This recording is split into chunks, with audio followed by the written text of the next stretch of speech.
If someone's looking to get involved in endurance training, the first thing I would suggest they do is, if they're not going to get a coach, because that's the first thing I would suggest is for them to get a coach, but if they're not going to get a coach, is to get involved in some of the local clubs, like the local triathlon clubs, local running clubs, because you can get acquainted with a lot of people there that have a lot of knowledge and that are willing to share their knowledge.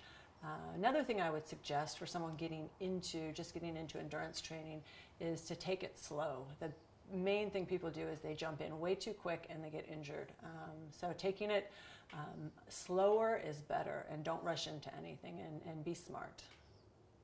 Typically when I have a new client and they have not done triathlon and they're fearful of the swim, and that's not their best area of the, between all three events, first of all, I tell them they need to get in the water at least 4 days a week, most important, and getting into the open water as much as they can prior to the race. That's going to bring them, that's going to give them the best comfort level.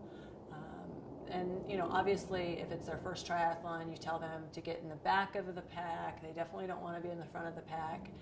And whenever they just need to find a way to calm themselves down, and everyone has various things. If something in the water scares me, I just have to tell myself, focus on your form and just get through it, and put your mind in a different place. Because everyone has fears.